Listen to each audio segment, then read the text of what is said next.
हामी खेलेको हुर्केको ठाउँ हो देख्न सक्नुहुन्छ। यो पहाड खोटाङ हो देख्न सक्नुहुन्छ। अनि बाख्रा फर्ममा आइया छ भाइहरूले घाँस हाल्दैछ ज्याम कि काटेर देखि बारी घाँसमा बाँध्दैछ भाइहरूले देख्न सक्नुहुन्छ। बाख्रा खोरियो गाउँतिर भयो भने छुट्टै रमाइलो छ है।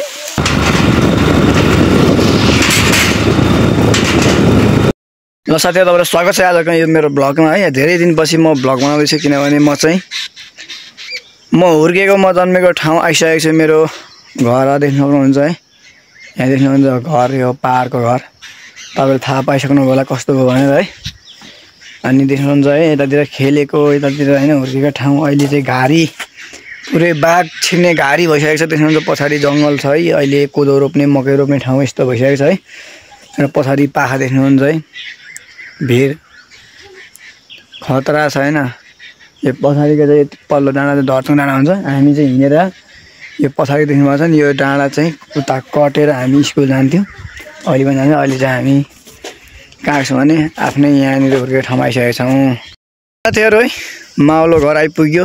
पहिला खेलेको हुर्केको ठाउँ है।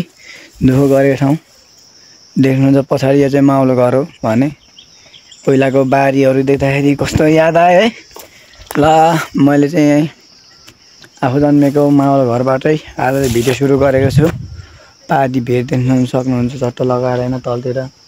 ल हाम्रो यो बिगो ठाउँ छ क्या। पहिला हामी यो गाउँमा बस्दाखेरि हैन घरमा बस्दाखेरि कुबी बत्ती भन्दै क्या त्यो तेल लाएर बाल्ने मोटी तेल लाएर बाल्ने त्यो लाएर पढेको मान्छे हो हैन। पछिबाट त्यो बेटीवाला टुकी आयो टर्चहरू आयो हैन। अहिले चाहिँ देख्नुहुन्छ घर अगाडि लाइनको पोल लाइन आइसकेको छ। तर के गर्नु घरमा मान्छे बस्दैन। यहाँ अर्कै मान्छेहरू बस्छ मामाहरू नै पर्छ। उहाँहरू बस्नु घरहरू छोडेर हिँडिसकेको हो भने पहिला यता घाँस काटी हिँडेको यो पाखाहरू है घाँसको बिरुवाहरू देख्नुहुन्छ है। अहिले जङ्गल छ देख्न सक्नुहुन्छ पुरै यहाँतिर त्यस्तो छ है। आफू जन्मेको ठाउँ हुर्केको ठाउँ आइपुग्यो साथीहरू। रमाइलो लागेको छ दामी छ है ठाउँ चाहिँ। ल साथीहरू यो चाहिँ हामी खेलेको हुर्केको ठाउँ हो देख्न सक्नुहुन्छ। यो पहाड खोटाङ हो देख्नुहुन्छ भने उँधो बारीहरू छ है। यो क्यामेरामा खासै राम्रो आउँदैन त्यही पनि यो पहाड चाहिँ धर्चुङ डाँडा भन्छ। यहाँ धर्चुङ डाँडा हामी चाहिँ यो तल देख्नुहुन्छ। यहाँ तल टेम्पो देख्नुहुन्छ उहाँ तल हो। यहाँ टेम्पोहरू पनि आउँछ है। यहाँ तल बाटोबाट चाहिँ हामी सिधै देख्नुहुन्छ यो भेर चाहिँ ठाडो उकालो यत्रो ठाडो उकालो हिँडेर हामी पहिला चाहिँ यो छन् यो खाल्टा भएको डाँडा यो डाँडा उकालो निस्केर अझै तल्लै जान्थ्यौँ हामी स्कुल जान्थ्यौँ है। दुई तिन घन्टा लाएर घाँसहरू काटेर सबै गरेर जानुपर्छ। तलतिर देख्नुहुन्छ खेतहरू टन्नै छ है। यतातिर हाम्रो यो माउलो घरको खेतहरू पनि छ तलतिर। अहिले चाहिँ गरेको छैन होला मान्छेहरूले कसैले गरिरहेको छ देख्न सक्नुहुन्छ। अनि यतातिर यो तल्लो यहाँ तल नि यो पाल टाँगेको त्यो पनि माउलो घरै हो। यहाँ जम्मा 2 घर मात्रै हो 3 घर हो। मामाहरू सहितको छुट्टिएर बसेर नत्र यहाँनिर एकान्त ठाउँ छ हेर्न सक्नुहुन्छ। यति घर हो माथिको जङ्गलै जङ्गल हेर्नु यस्तो छ है। अन्त अहिले बाटोको विकास भएको छ है। अनि त्यही भएर चाहिँ आएको छ। हामी पनि बाइकमै आएको। बाइक चाहिँ घरसम्मै अस्ति चाहिँ लिएर आएको अहिले चाहिँ ल्याइएन। देख्नुहुन्छ यो चाहिँ हामी घाँस काटेर हिँडेको ठाउँहरू देख्न सक्नुहुन्छ है। यतातिर भिरहरू यो हेरेर चाहिँ साह्रै मन रुइरहेको छ मेरो चाहिँ। यतातिर हामी तल त्यो चिप्लेडी देख्नुहुन्छ खोलामा त्यहाँ हामी चिप्लेडी खेल्थ्यौँ भने अहिले यस्तो भएको रहेछ जङ्गल भएको छ। जङ्गल बाघ छिर्छ जस्तो छ अहिले त त्यो डरै मर्दो भएको छ। ल यो अन्तिमै होला सायद माउला आइ पनि हाम्रो देख्न सक्नुहुन्छ है। यो डाँडा काँडा यो बारीहरू हेर्दा त पहिला खेलेको याद आउँछ। यहाँ गोरुहरू बाँधेको छ पाहाडमा यस्तै देख्नुहुन्छ। चट्ट लगाएर तलतिर खेतहरू छ भने उँधो चाहिँ पुरै जङ्गलै भइसकेको रहेछ। यस्तो छ है साथीहरू। अझै माथि डाँडातिर गयौँ भने माथिबाट तपाईँहरूले भ्यू देखाउनेछ है। भाइहरूसँग टक्क लाएर हिँडेछ भाइ युट्युबमा हेर्नै पछि म भिडियो हालेको छु। यो चाहिँ हाम्रो के अरे अशोकको भाइ के अरे अशोक होइन ए इन्द्र भाइहरूसँग रमाइलो भइरहेछ पाहाडमा आएर है। आज चाहिँ भाइहरू घाँस काट्ने अरे चट्ट लाएर केटाहरू घाँस काटेर अब मासतिर हामी चाहिँ फेरि जानेछौँ। बाटो चाहिँ फेरि खत्तम छ क्या साथीहरू। यहाँ 2 हातले टेकेर हिँड्नुपर्ने हुन्छ। यतातिर यो पहिला यहाँ पिङ लाएर खेल्थ्यौँ हो यो बाटोमा यहाँ अनि यस्तो जाडोमा गएर कट्टु र भेषमा हिँड्छ यार जाडै हुँदैन भाइहरूलाई हेट म त यत्रो यहाँ ज्याकेटभित्रबाट यो ट्र्याक लगाएर चाहिँ बाक्कुला खालको ल साथीहरू हामी चाहिँ पहिला यो घाँस काटेर यो गाई बस्तु लिएर हिँड्ने ठाउँ बाख्राहरू लिएर हिँड्ने ठाउँ बाटो म त स्मरण गर्दैछु हेर्दैछु है घाम लाग्दैछ अहिले त यहाँ घाम भताबाट लाग्दैन क्या बल्ल बल्ल बल्ल लाग्दो रहेछ यहाँ यस्तो साथीहरू हौ भाइ चाहिँ हेर्नु नाङ्गै छ केटाहरू केही लाउँदैन रहेछ कट्टु बाइक यस्तै चाहिँ साथीहरू यहाँनिर बाख्रा फर्ममा आइएको छ भाइहरूले घाँस हाल्दैछ त्यहाँ कि मैले काटेर बारी घाँसमा बाँध्दैछ भाइहरूले देख्न सक्नुहुन्छ बाख्रा खोरियो गाउँतिर भन्न छुट्टै रमाइलो छ है केटाहरूले हेर्नु न यत्रो त फुच्चीहरू काम गरेर यस्तो घाँसको भारी ड्याङ काटेर देख्नुहुन्छ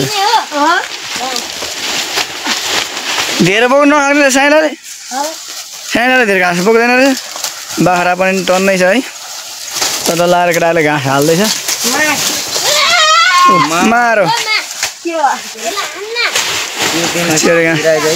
मिलाउँदैछ पाहाडतिर काम गरेको डेन्जर हुन्छ यार बाख्रा र झ्याम्का घाँस हाल्दैछ दुई भारीले घाँस बाँध्नुपर्छ पर्दैन अगाउँछ अगाउँछ हामी यहाँ खोला पनि आइसक्यौँ पहिला यो घाँस काटी हिँडेको भिडहरू देख्नु जस्तो छ है तर अहिले हिँड्नु चाहिँ डर मजा रहेछ म हिँड्नु सकिनँ डरले मुटु ढुकढुक भइरहेछ मेरो चाहिँ साथीहरू खोला आइ नासाला सिस्नुले पोलेर हेर्नु यहाँ सिस्नु छ पोल्छ क्या है पुरै हातमै ल्याम्मै पोलिदियो खोला यहाँ तल छ भने देख्नुहुन्छ बाटो चाहिँ अलिक डरमर्दो छ क्या यस्तो छ यहाँबाट चिप्ल्याउने एकैचोटिमा तल खोलामा हो देख्नु साथीहरू है ल आजको भिडियो चाहिँ पाहाडको हालेको छु मैले एकदम हेर्नु उहिले बनाएको बाटोहरू लाएर देख्नुहुन्छ यहाँ चाहिँ खोला झरिखाएको टङ टङ टङ टङ लाएर देख्नुहुन्छ खोला यहाँ छ भने हामी धेरै हिँडेर आएको छौँ देख्न सक्नुहुन्छ है सरी हो हामी हिँड्ने बाटो चाहिँ यस्तो छ पहिला अहिले त पानी सानो रहेछ है बर्खामा त ठुलो हुन्थ्यो पहिला भनेदेखि देख्नुहुन्छ खोलामा हामी आएको छौँ बाटो चाहिँ अप्ठ्यारो रहेछ यस्तोबाट हिँडेर त नि यार ज्याममा पछाडेको यो कस्तो खतरा ढुङ्गा काटे छङ छङ छङ छङ पानी बगिरहेको देख्नु साथीहरू यो मुलाहरू कसरी गयो यार यहाँबाट बाटै छैन यार यहाँ उहाँ पुगेर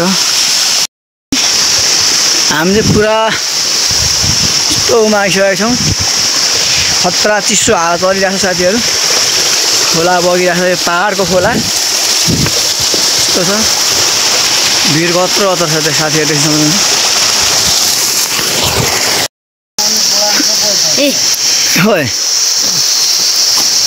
होइन ल गाइस पानी आउँदा खामै नि त पाहाडमा आइरहेको छ यस्तो पाहाडमा भिडमा साथीहरू टेरिया चिसो न चिसो ठाउँ पनि यार बाटो लगाइरहेको छ तिरमिर पार्नु हुँदैन क्या भाइ किन बाल्नु भति चाहिँ उ अन्त्यार्दै मोरी काट्नु लागेको छ है टक बाल न भाइ अब होइन अब 0% ह मर पर्सेन्ट छ त हो त 0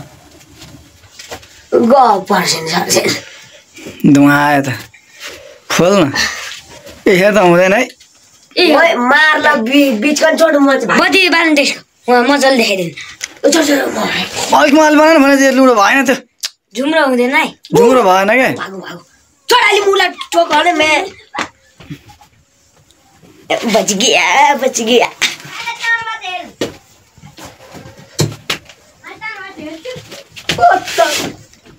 सुन माथिको माटोहरू उकाउनु पर्छ त धुवाइ जाएको छैन मुजी भरे माउरीले सबै टोकेर सोतार बनाउन मलाई केही जान्दिनँ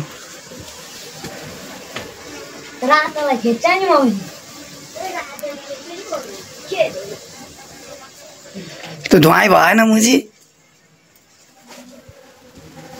म छैन है छोरा छ यहाँनिर त यार ड्याममै धुवाला नि धुवाला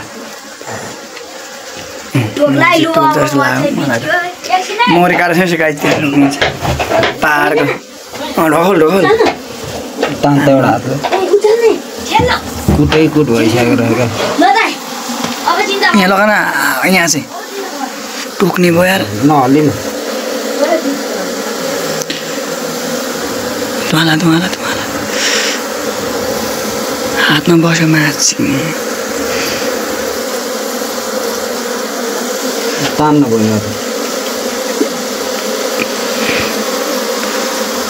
एउटा थाल्ले भन्नु धुवाला धुवाला धुवाला तेरो हातभरि मौरी भएर डर लागिसक्यो मलाई त गाई चाहिँ अर्ग्यानिक मह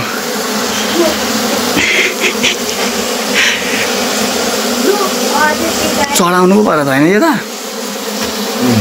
फाइनली गाई थालेर आउनु भाइ उनीहरू पछि उठो प्लास्टिक है धुवाला न धुवा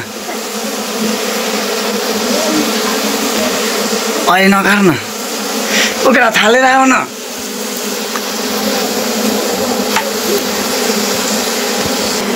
उहाँहरूको डल्ला महको डल्ला गाई कारिँदैछ है कारिँदैछ आज म माउलो मार ओहो बिस्तारै गर्न चुयो आगो लाएर मोची अब फुरफुर पार न फुरफुर चिलो है मलाई चिलो बखन्दै धुवा लाएर चढाउनु लैजानु चढाउनु चढाउनु नि घर चढाउनु लगाएर त भाइलाई म जिउभरि कमेला आयो म्याच छिक्ने त्यही त नि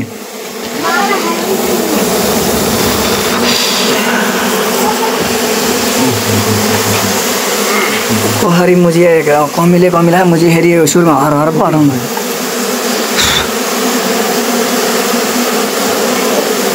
माउरी बिचके कि क्या हो लान लाग्यो तँ लगा घरहरू म यता हेर्छु तेरो मौरी काट्नु त गाह्रो छ गाई चालु ल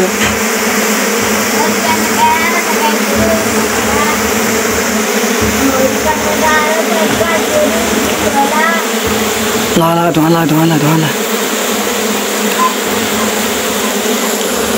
यसरी एकजना फुक्ने भाँदी चाहिँ हुन्छ म फुक्दिन्छु नत्र लिएर ला त पखै यत्रो है धुवा भइसकेको छ है हामीले मह चाहिँ धेरै काटिसकेको छौँ है साथीहरू ओ भूमिराज एउटा पातमा लगेर एउटा मह चढाइदिउँ न भनेको किन हो र हुँदैन माउरी छ क्या भूमिराज यहाँ अब हुन्छ होला है यहीँ हुन्छ त्यो यहाँले म लगाइदिन्छु बाहिर निकाल्ने कहाँ निकाल्ने यत्रो अनि मुला नि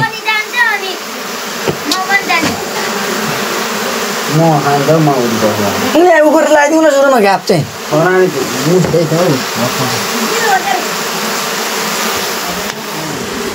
मलाई धुवाले मर्ने बेला भइसक्यो मुजी आउले लिएर धेरै किलो भयो आयो त टक्दै आइदिनु ल म आउँछु किलो भयो धेरै हरान छैन लिएर आऊ न यहाँ जाऊ त छिटो लु माउरीको बिचक भयो क्या हाम्रो बुवा त कुचोले बाहिर निकाल्छ नि बडाले सबै यता खाइदिउँ मह भन्दै जति मजाले फ्याल्नु सबै मह जस्तो छ होइन सबै मह छ ती पल्लो माउरीको बिजक भयो क्या अरू भन्दा नि मौरीको बिजक रमाइलो गाइचेरो छिरो यहाँ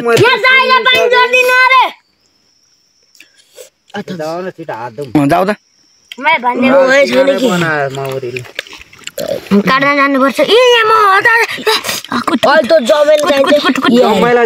सबै मही मह छ मह छ क्या यता हटा नि त यो बुवालाई जमेला दामी छ कुटी कुटेर मह मिसिन फेरि माटोला होइन के म त खाने हो खाने हो खाम न जम्मे बेला क्या मौरी कारी हो नि त कडा गुलियो छ यार घाँटी नै पर्दैन त यस्तो हाने नि धैन केटा